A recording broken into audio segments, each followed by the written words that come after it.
आम्ही या प्रशासनाला कंटाळून, या महाराष्ट्राला कंटाळून काल त्या नदीत उड्या टाकल्या आणि नदीच्या तीरावरती आम्ही पोहोचलो कसं बसो।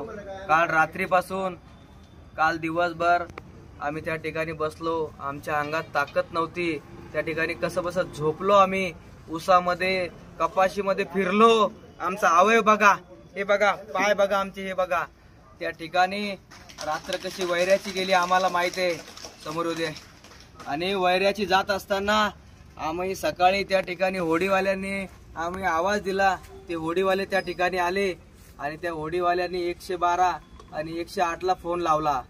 त्या ठिकाणी हे पोलीस प्रशासन त्या ठिकाणी आलं आणि ते पोलीस प्रशासन कट न करो, ते पोलीस प्रशासन त्या ठिकाणी आलं आणि आम्हाला दमदाटी देऊ लागलं। आम्हाला सांगते तुमच्या नावावर 50 लाख रुपये टाकणार। NDRF आलं, पुऱ्या महाराष्ट्राची पोलीस त्या ठिकाणी आली आणि काय करायचं आलं, साहेब 50 नाही 1 कोटी प्रल्हाद सोरमारेच्या नावावर टाका, पण धनगर आरक्षण द्या आम्हाला। आमची एकच मागणी आहे, आम्ही संविधानात मागतोय, आमचा संविधानाचा अधिकार आहे।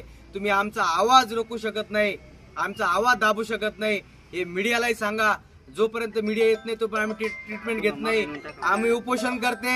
यांना अजून अरे तुम्हाला लाजा वाटा म्हणले, तुम्ही मेले का नाही? अरे आम्ही मेरो, आमची मरणाची वाट पाहता तुम्ही। आम्ही जिंकणार साहेब।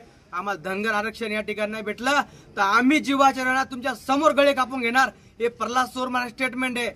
हे सर्व सकल धनगर बांधवांनी साऱ्या ग्रुपवर टाकायचे, मीडियापर्यंत ही बातमी पोहोचवा।